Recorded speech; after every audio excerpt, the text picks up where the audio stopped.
avec la Belle Autre, avec le groupe de musique, qu'on puisse participer à un projet pédagogique par rapport à la matière qu'on crée, nous, sur notre concert et ce qu'on pouvait apporter à des élèves. Et donc, il y a eu cette possibilité et cette rencontre avec Mélène, qu'on ne connaissait pas, qui est donc prof ici au lycée d'Arène, et avec lequel on a réfléchi à ce qu'on pouvait faire avec ta classe de 24 élèves, en sachant que toi, tu as l'habitude de faire ces projets-là quand même chaque année. Ouais. Et moi, l'envie de base, c'était d'entremêler un votre univers avec vous, votre prestation musicale et une participation des élèves.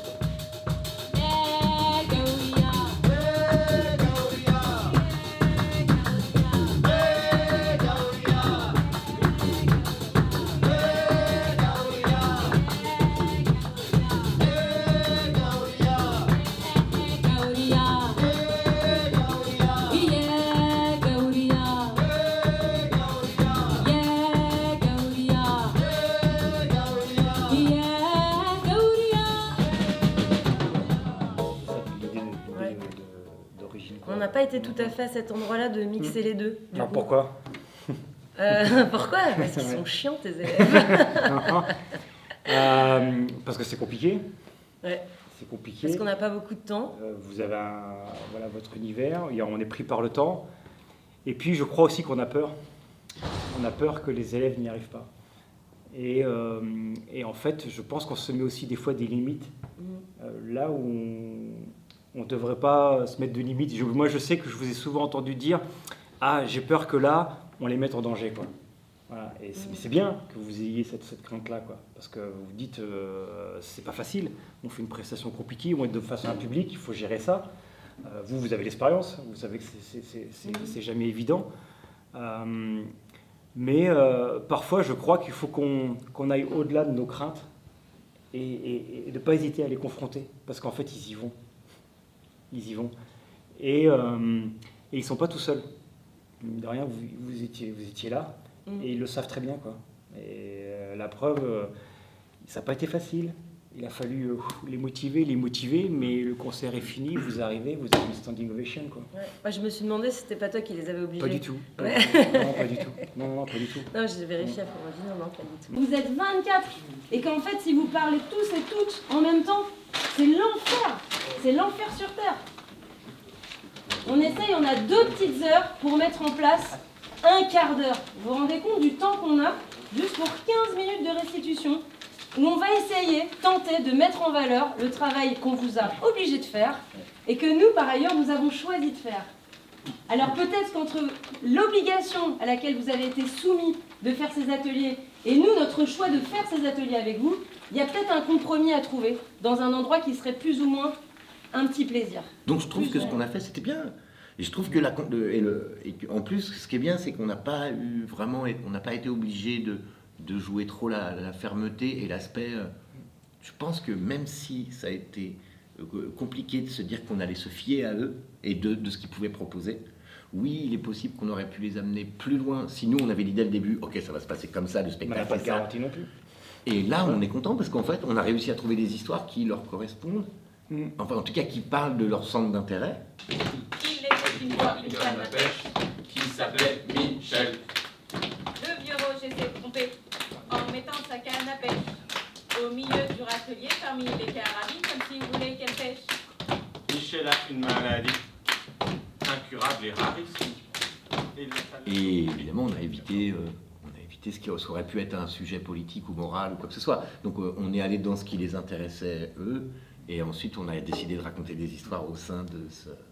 Et puis ce qui est important, c'est quand même le moment de présence sur scène. Le moment de présence sur scène, quand même, ils ont eu le déclic à la fin pour se motiver. On y va. Ouais. Sur scène, ils ont fait leur meilleure prestation. Voilà. Ils ont réussi à élever leur niveau sur scène. Voilà. Ils ont fait leur meilleure prestation. C'est vrai. Et ils en sont sortis plutôt satisfaits, quoi. Comme tu avais prévenu, quoi. Vous allez voir que Plutôt 80% satisfaits, des gens- quoi. C'est vrai. contents. Exact.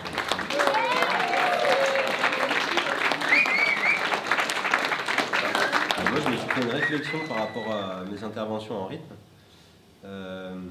qu'au final, j'ai presque de moins en moins fait de rythme et de plus en plus de corps et d'adresse publique.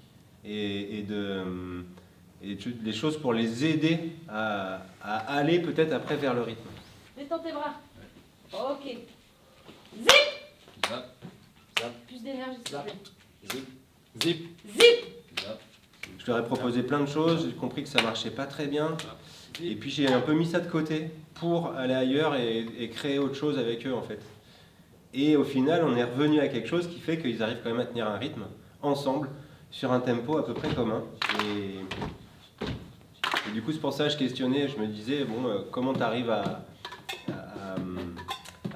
convaincre tout le monde que ce que tu proposes, c'est cool pour tout le monde, sauf que tout le monde n'est pas dessus. Et donc, comment tu prends des chemins de traverse pour pouvoir arriver à ce que, en fait, ça corresponde à peu près à tout le monde, quoi. Mais en plus, le rythme, tu disais que... Enfin, le rythme, c'est une question de corps, en fait, et de sensation de corps dans l'espace. Il faut le bouger, il faut le danser. Donc, de faire du rythme en ayant des corps pas... En fait, c'est presque... c'est hyper logique ce que je dis. Il faut d'abord dénouer le corps dans toutes ses dimensions, quelque part. Et après, tu peux faire du rythme. Après, tu peux faire du théâtre. Oral. C'est vraiment de le dire au moment où vous tapez dans les mains.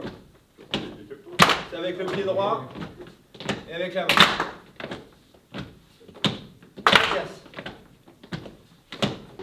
On essaye ensemble ça?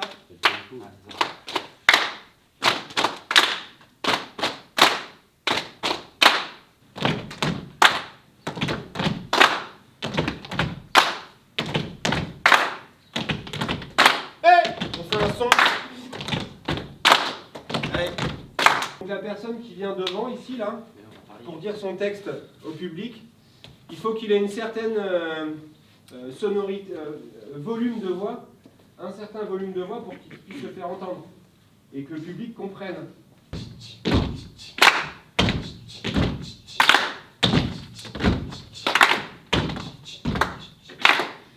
Ce que j'aime, c'est partir le matin à l'aube, marcher dans la rosée avec mon chien, le fusil sur le bras.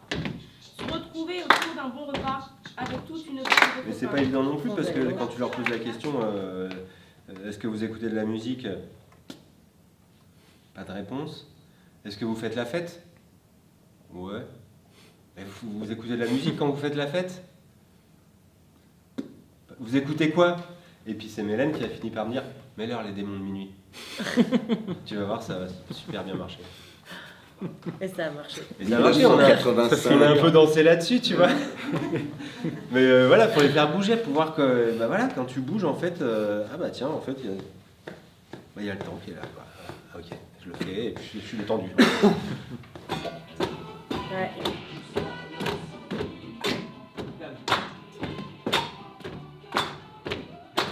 Il y a toujours un conflit comme ça avec beaucoup de projets pédagogiques où tu galères à emmener un groupe quelque part.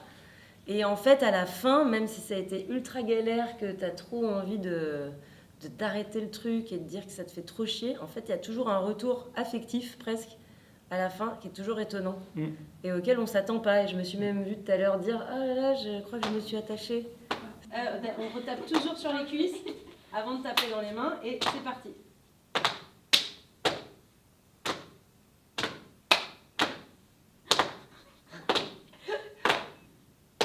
Ça y est, parce qu'en fait l'attachement se fait assez vite. Mais effectivement, entre l'exigence qu'on a au départ d'un projet, la rencontre qu'on fait avec les gens, et puis on n'est pas tout seul. Il y a Mélène quand même qui connaît ses élèves, qui chapeaute. Il y a le château d'eau qui a aussi un enjeu à son endroit et sa posture dans l'implication du projet. Il y a nous. Enfin, ça fait quand même plein d'entités qui doivent se satisfaire aussi dans leurs exigences et dans leurs fantasmes. Et du coup, c'est pas toujours évident d'accorder ça. Vous nous faites confiance, du coup on a envie de le rendre aussi cette confiance. Dans la restitution, c'est aussi une forme pour moi, et peut-être à mauvais titre, mais la restitution, elle est aussi l'objet de la confiance qu'on nous a accordée sur ces 5 séances. C'est-à-dire, est-ce qu'on a chômé ou est-ce qu'on a taffé? Enfin, là où on a réussi à les emmener, même si on est les premiers à dire que le chemin est plus important que l'arrivée, il y a quand même ce truc de la représentation. Le caca sur les chapeaux de roue. Ah, stop! Mamie qui traverse en baissant la tête avec son vieux panier à roulettes. Et je repars, toujours en retard. C'est pas facile d'instaurer une posture de pédagogue où tu dis non mais tutoyez-moi, on n'est pas dans un rapport de domination, de hiérarchie. Enfin, moi j'ai pas envie d'être dans ce rapport-là. et c'est ma propre intégrité avec moi-même dans la vie. Et donc je ne vois pas pourquoi je le serais avec eux. Donc ce qui laisse la liberté de ce choix aussi, de leur demander s'ils sont au bon endroit, ce consentement mutuel. Et en plus, je trouve qu'on est vraiment à l'heure où le consentement, là on n'arrête pas d'en parler, on se le propose comme sujet de discussion et comme sujet de relation. Et donc du coup, effectivement, ce truc à chaque fois de posture de prof, et il y a des profs géniaux qu'on fait fait basculer des vies de manière positive et tout, mais toujours cette posture de la blouse, quoi, comme du médecin en fait, de sortir de ça. Et ça, moi, c'est un endroit qui me plaît. C'est justement pour ça que j'aime bien faire de la pédagogie, parce qu'on est au sein d'institutions très archétypées, et à l'intérieur, nous, on vient tutoyer, faire des tapes dans le dos, dire tu me fais chier. En fait, on est d'un coup dans un autre langage, alors qu'on est... Mais pour moi, c'est le projet lui-même qui engendre autre chose. C'est-à-dire quand moi, je suis avec eux en projet artistique et j'accompagne, je peux aussi faire une tape dans le dos. Je peux à un moment donné les chambrer, les titiller sur tel truc. Parce que c'est le projet, c'est l'action qu'on est en train de mener qui amène ça. Mais tu as trop raison. Voilà. Et mais tu as le Après, temps de l'installer. Quand on est dans le cadre du cours, machin, etc., je suis obligé de faire aussi respecter cette espèce de code hiérarchique pour qu'on puisse aussi s'écouter et avancer, quoi. Mais après, quand on éclate les tables, machin, on se met en projet, on réfléchit chacun dans notre coin, on y va et je lance les élèves sur autre chose. Mais de toute façon, c'est pas pour rien que ce soit toi le prof qui fasse ces projets-là. On change notre manière de faire, quoi. C'est pas pour rien, c'est que toi, t'as ce là. Ce que je pense, prends garde à ma voix. Je peux crier plus fort que toi, plus fort, bien plus fort que toi.